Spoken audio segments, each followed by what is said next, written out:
Religion is realisation. आप अंदर जाएंगे, अंतर यात्रा करेंगे, अंतर्मुखी यात्रा करेंगे, तो वो जो आप आत्म साक्षात्कार करेंगे, बस वही रिलीजन है। रिलीजन को कोई उन्होंने व्यवस्थित संगठनात्मक स्वरूप के रूप में प्रस्तुत नहीं किया।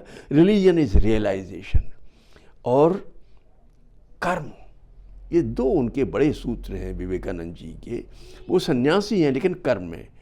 बच्चे आए, स्टूडेंट्स आए, तो उन्होंने कहा फुटबॉल के मैदान में जाओ, अपने आप तुम परमात्मा को समझ जाओगे। तो उन्होंने कहा क्या खाएं क्या नहीं, इससे मत सोचो, आप क्या खाएं ना खाएं, आप आत्मनिष्ठ बनो, आत्मा की तरफ जाओ। तो ऋषि की वाणी उनके माध्यम से झलकी। मैं एक बात कहना चाहता था कि वेदों में वो एक तरफ से धरती को पकड़े हुए हैं, समाज को पकड़े हुए हैं, मनुष्य को पकड़े हुए। उन्हें मालूम है कि मनुष्य काम वासना का आदि है, मनुष्य धन लिप्सा है, मनुष्य के अंदर मनुष्य आयु चाहता है, ये उसकी नेचुरल इंस्टिंक्ट्स हैं। ऋषि ने कहा ये सब करो, 100 वर्ष जियो। दूसरी बात, अपने सैकड़ों हाथों से धन कमाओ। तीसरी बात, काम वासना बुरी नहीं है, ये तो सृष्टि का बीज है। लेकिन उन्होंने कहा ये सृष्टि परमात्मा ने बनाई है, तुम्हारा हक उतना ही है जितना तुम्हें आवश्यकता है। इसलिए इस सृष्टि का अनंत जो है वो दान करो, तप करो, स्वाध्याय करो, वहाँ से हमको दृष्टि मिलती है। वेद में वो कहते हैं, इसलिए उन्होंने दो बड़ी इंपॉर्टेंट चीज़ें डाली जो वेस्ट में हमको नहीं मिलती हैं, एक इंस्टीट्यूशन ऑफ मैरिज और एक इंस्टीट्यूशन ऑफ फैमिली। ये दो बड़ी इंस्टीट्यूशंस हैं जो हमको प्राचीन ऋषियों की देन है। मैरिज, जिससे आदमी उच्छृंखल भाव काम वासना की तरफ न चला जाए। एक पत्नी व्रत, तो जिससे कहते हैं, हम कहते हैं कि आपने पसंद किया, जो भी हुआ वो एक उसका एक आध्यात्मिक पक्ष है विवाह का। और सारे मंत्रों में हमको, ऋग्वेद के मंत्रों में ये सब मिलता है। तो इंस्टीट्यूशन ऑफ मैरिज और दूसरी इंस्टीट्यूशन ऑफ फैमिली, उन्नका जी के जितने भी और हमारे आश्रम के लोग हैं इस फैमिली पर ही निर्भर करते हैं। तो सारा समाज एकदम, इसीलिए कहते हैं कि समाज विघटित नहीं होना चाहिए। हम सब एक हैं, मनुष्य हैं, अलग अलग नहीं हैं, अनेक नहीं हैं, हम एक हैं, क्योंकि हम तदेकम, ब्रह्म एक है।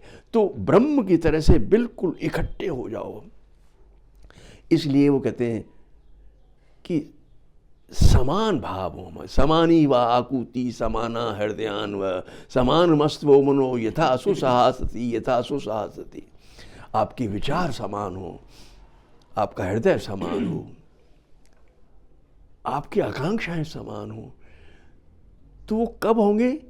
जबकि हम इस भौतिक पदार्थ से अध्यात्म को जोड़ेंगे, तो हम में तदेकम भाव हमसे चिपट जाएगा। हम सब एक मानेंगे, अहम ब्रह्मास्मि, तू भी अहम, कोई दूसरा है ही नहीं, द्वैत है ही नहीं। सारे उपनिषद का एक ही सार है, अद्वैत है, कोई दूसरा है ही नहीं। जो एक समन्वय लाने वाली दृष्टि है। तो थोड़ी देर पूर्व आपने बताया कि विवेकानंद जी का जो विग्रह के रूप में या मूर्ति के रूप में आराधना वाला भाव भी है, और अहम ब्रह्मास्मि वाला जो तत्व है, जो सब एक ही है। और जब नमन करते हैं तो भी आपके अंदर भी वही है, उस देव को नमन किया जा रहा होता है। इस बात को लेते हुए जब आप एक पत्नी व्रत की बात आती है तो मर्यादा पुरुषोत्तम भगवान राम का स्मरण हुआता है, और एक ऐतिहासिक दृष्टि से संघर्ष जो उनके जन्म स्थान पर मंदिर के निर्माण का अभी फलीभूत 22 जनवरी 2024 में हुआ है, इसके प्राण प्रतिष्ठा समारोह के अवसर पर प्रधानमंत्री महोदय ने कहा कि ये एक ऐसा है अवसर जो कि 1000 वर्ष तक के भारत के ऊपर सकारात्मक इसका प्रभाव होने वाला है, उस बात को ऐतिहासिक संदर्भ से आप कैसे देखते हैं?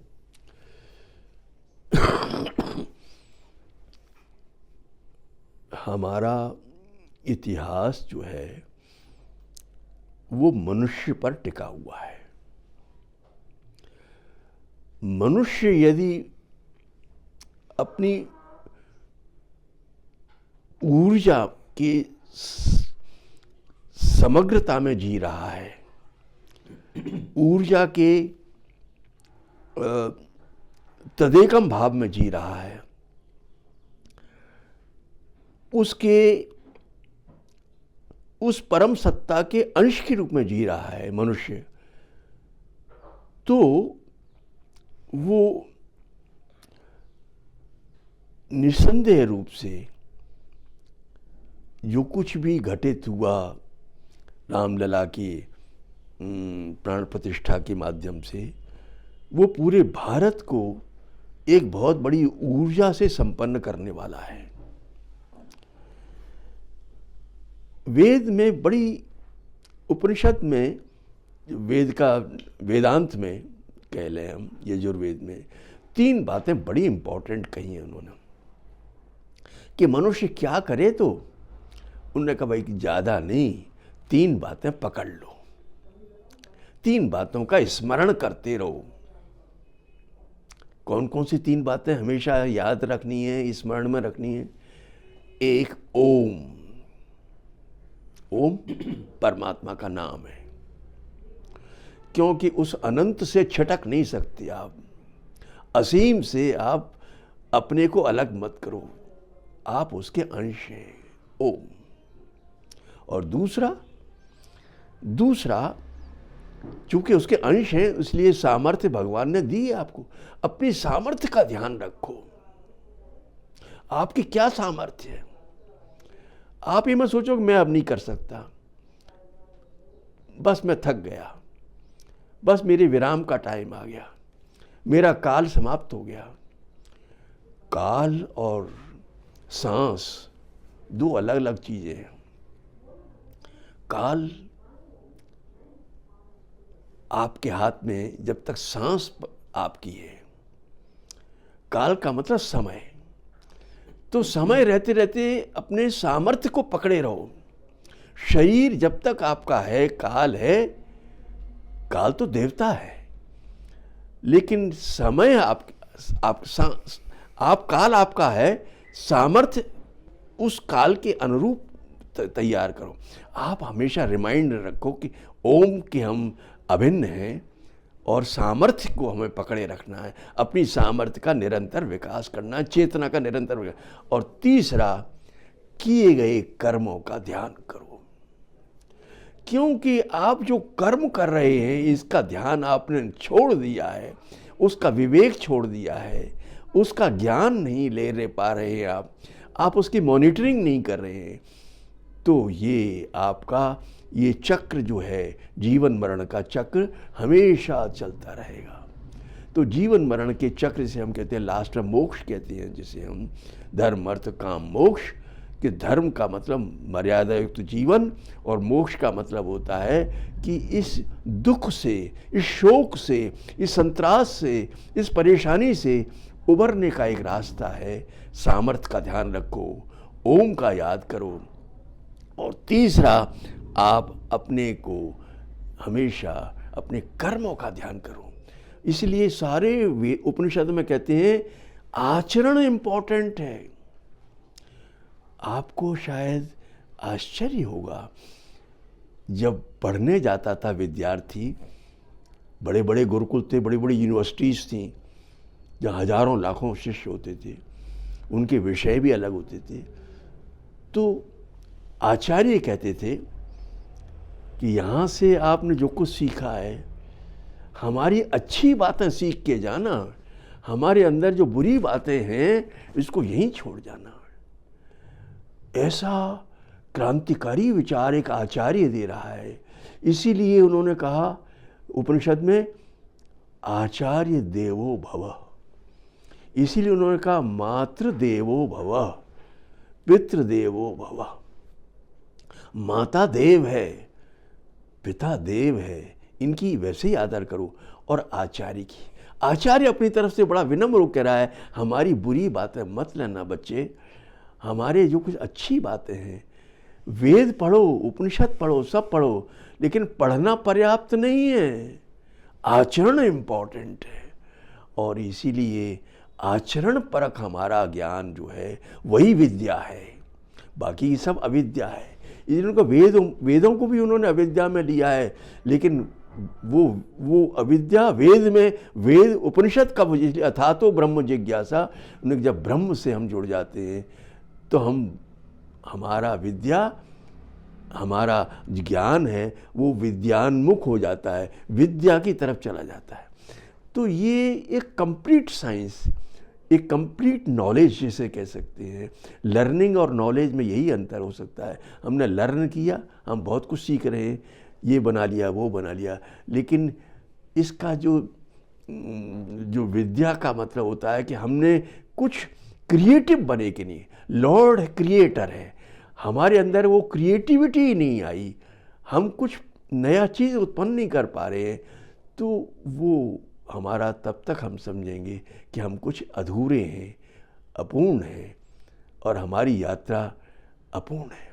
तो हम पूर्णता की तरफ बढ़ें, उसके लिए जो भारतीय वांग्मय कह दें, हमारे शास्त्र कह दें, वो पूरी मानवता को दृष्टि देते हैं, और किसी भी तरह की सीमा से परे जाने का, उसका अतिक्रमण करने का न केवल वो प्रेरणा का एक भंडार है, बल्कि वो दृष्टि भी है, संबल भी है।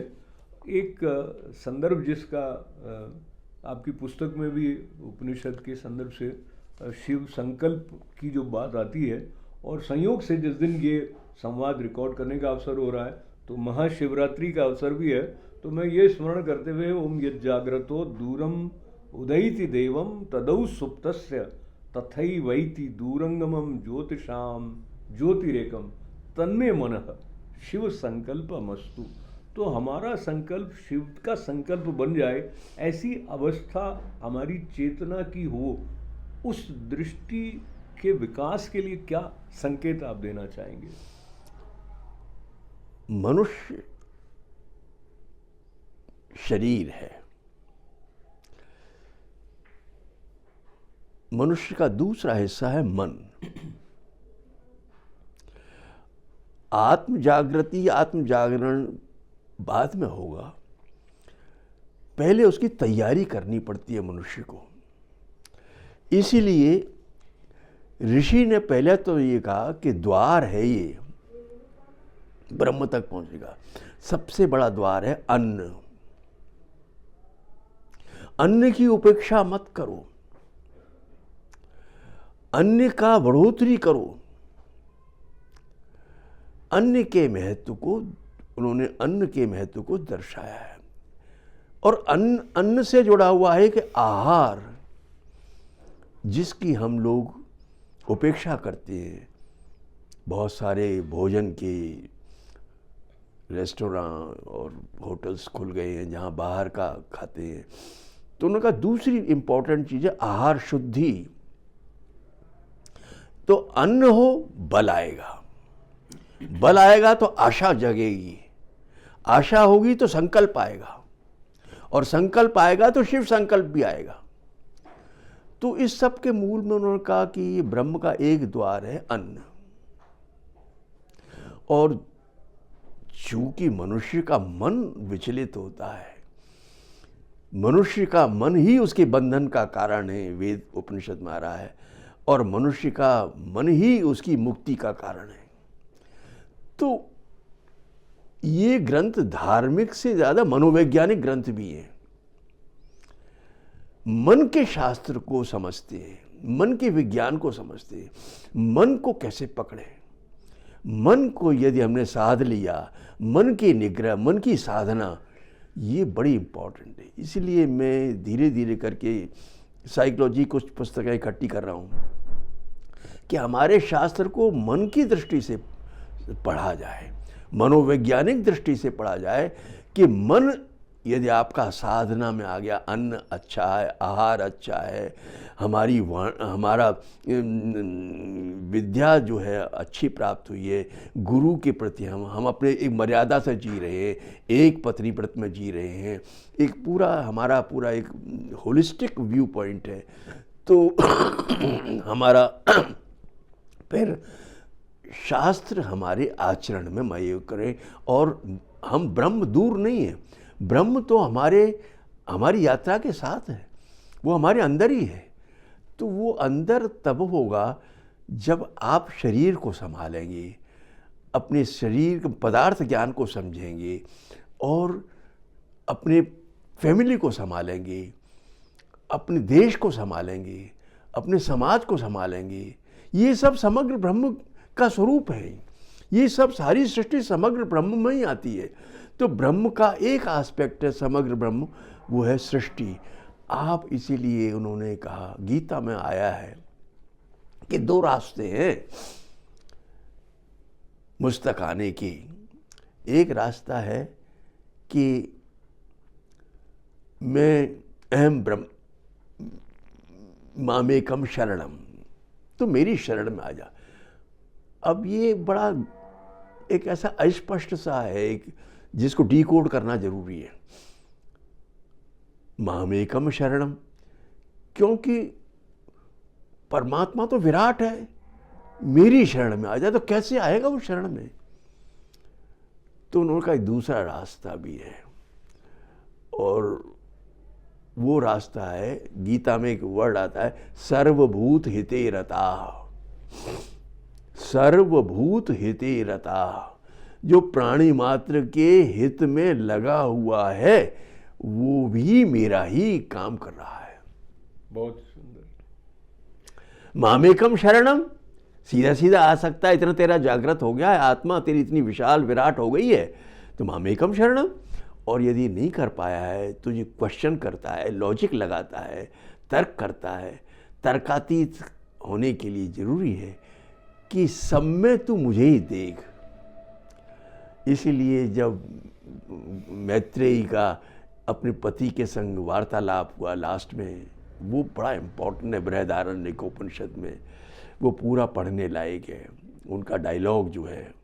और दूसरा जो हमारे यमराज के साथ नचिकेता का संवाद है, 8 साल के बच्चे का, वर्ल्ड की हिस्ट्री में कहीं भी इतनी बड़ी जिज्ञासा, आत्म जिज्ञासा का रुझान, प्रकटीकरण हुआ ही नहीं है, वर्ल्ड हिस्ट्री में नहीं है कि एक 8 साल का बच्चा बैठ गया, तीन रात तक बैठा रहा उससे मिलने के लिए, और प्रश्न एक ही कर रहा है, मैं आत्म जागरण, आत्मा का रास्ता बताओ। वो लोभ दे रहे हैं, लालच दे रहे हैं, तू मत छोड़ इन बातों को, तू महल ले, सब कुछ आयु ले, तू सब तरह का संसार, इसमें मत पड़ इस चक्कर में। नहीं, मैं तो यही लूँगा। तो वो जो जिज्ञासा का समाधान एक 8 साल का बच्चा यमराज से ले रहा है, और ऐसे ही मैत्रेयी जब हमारी याज्ञवल्क्य जी जाने लगे, उन्होंने कहा बस हमारा टाइम, अब हम संन्यास लेंगे। 2 पत्नियाँ थी, बंटवारा करते हैं संपत्ति। उन जमाने में संस्कृत वालों को बहुत अच्छा धन प्रतिष्ठा होती थी। तो मैत्रेयी ने कहा कि इससे मुझे मिलेगा क्या, मुझे तो वो दो, आत्मज्ञान दो, आत्मकल्याण।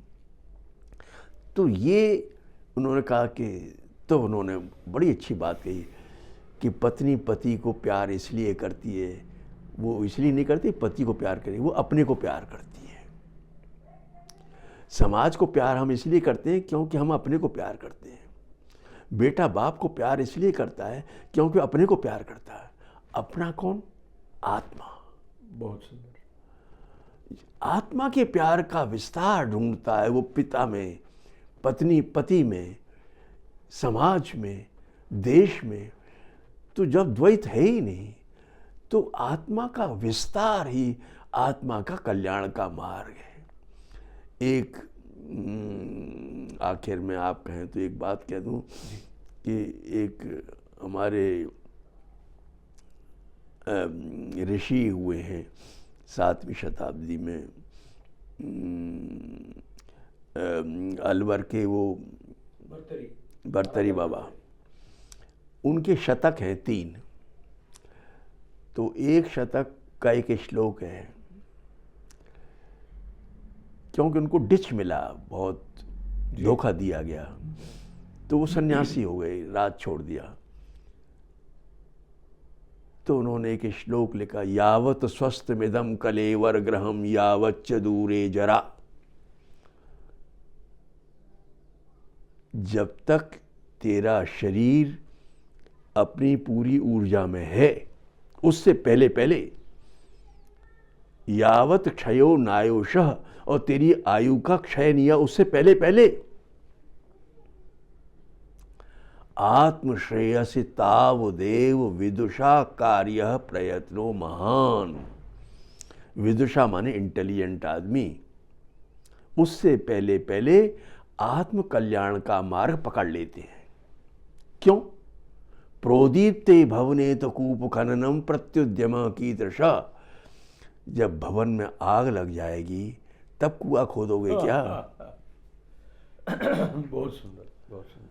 तो आत्म कल्याण का जब मरने ही वाले हो आप, सारे दुखों को झेल करके, बुढ़ापे का दुख, विछोह का दुख, वियोग का दुख, अनंत दुख है, कुछ खोने का दुख, कुछ न पाने का दुख, असफलता का दुख, इतने सारे दुख झेलते झेलते फिर कहोगे आत्म कल्याण लास्ट में थोड़ी करोगे।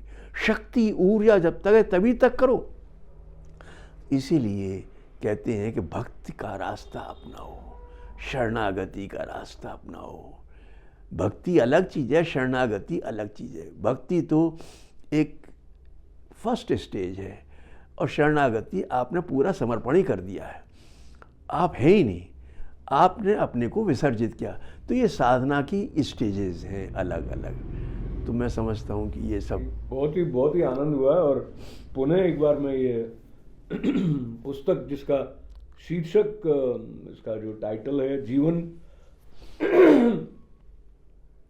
जीवन जिज्ञासा और शास्त्र, और इसको लेकर जो जिज्ञासाएं हमारे मन में होती हैं, जिनको लेकर हम किस दिशा में जाते हैं, अंतर्मुखता को लेकर बढ़ रहे हैं या बहिर्मुखता को लेकर बढ़ रहे हैं, उसके अनुसार जगत हमारे लिए अपने आप को खोलता है या हमारी समझ उस प्रकार की विकसित होती है। समापन से पूर्व एक प्रश्न, जो कि वैसे श्रीमद् भगवद गीता का उल्लेख आपने किया, और भगवद गीता 5000 वर्षों से अधिक समय से पीढ़ी दर पीढ़ी एक संबल प्रदान करती रही है, और भारत के जो स्वाधीनता के मुख्य शीर्ष रूप में हम जिन्हें याद करते हैं, वो भी भगवद गीता से प्रभावित रहे हैं। चाहे मदन मोहन मालवीय जी हों, महात्मा गांधी जी हों, अन्य हों, लोकमान्य तिलक हों, वर्तमान में भी श्रीमद् भगवद गीता का उल्लेख बार बार आता है। पर अभी जब हम डिवाइन की अपेक्षा डिजिटल की तरफ अधिक, डेटा की तरफ अधिक जा रहे हैं, तो सोल की बात करने, उसके बारे में अंतर्मुखी होकर आत्मदृष्टि से चिंतन करने, ऐसा लगता है कि उस तरफ रुझान कम हो रहा है। पर मैं आपसे जो प्रश्न करना चाह रहा हूँ श्रीमद् भगवद गीता के संदर्भ को लेते हुए, और हम एक श्रृंखला कर रहे हैं गीता फॉर एवरीवन, उसमें हम युवाओं में श्रीमद् भगवद गीता के प्रति थोड़ा प्रेम जागृत हो, ऐसा विनम्र प्रयास कर रहे हैं। तो एक जो श्लोक आता है, यत्र योगेश्वर कृष्णो यत्र पार्थो धनुर्धर तत्र श्री विजयो भूतिर ध्रुवा नीतिर मतिर मम। तो ये जो कृष्ण है वो भी हमारे भीतर हैं, ये जो अर्जुन है वो भी हमारे भीतर हैं, ये हमारे भीतर जागृत हों, और हम श्री कृष्ण को अपने भीतर सुन पाएं, क्योंकि वो तो कालातीत हैं। उस तरह की अवस्था आए, उसके लिए क्या संकेत आप करना चाहेंगे?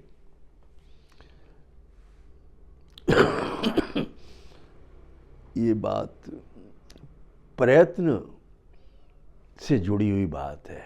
हम क्या करें, मूल बात तो यही है, हम क्या करें।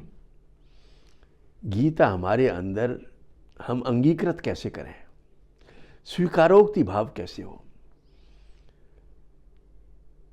तो एक बीच में जब तक आपके अंदर का भाव में कहीं जागरण नहीं होगा, एवेकनिंग नहीं होगी, और अवेकनिंग ऐसी हो कि कोई बाहर नहीं, आपको अपनी अवेकनिंग का चार्ज खुद ही लेना है। शिक्षा मदद करेगी, एनवायरनमेंट मदद करता है, शास्त्रों के वचन मदद करते हैं, माता पिता का लक्ष्य मदद करता है, लेकिन असली तो आत्म जागरण है। एक श्लोक आता है गीता में, उद्धरेदात्मनात्मानं नात्मानं भवसादेत आत्मैव ह्यात्मनो बंधु रात्मैव रिपुरात्मना। सीधा सीधा उसको स्ट्राइक कर दिया, तेरा उद्धार तेरे हाथ में है, कोई बाहर का है ही नहीं। Nobody can help you. आत्मैव ह्यात्मनो बंधु, तू ही तेरा ब्रदर है, बंधु है। रात्मैव रिपुरात्मना, और तू ही तेरा शत्रु है। कर लेते हैं।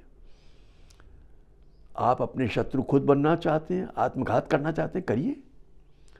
आप अपना भ्रातृत्व खुद पैदा करना चाहते हैं, तो आत्म जागरण जब तक अपने अंदर की कोई अंदर का कोई गुत्थी, अंदर का उसका कोई संस्कार है जिसको रसरी आवत जाते सिल पर होत निशान, ये माता पिता का बहुत इसमें योगदान होता है।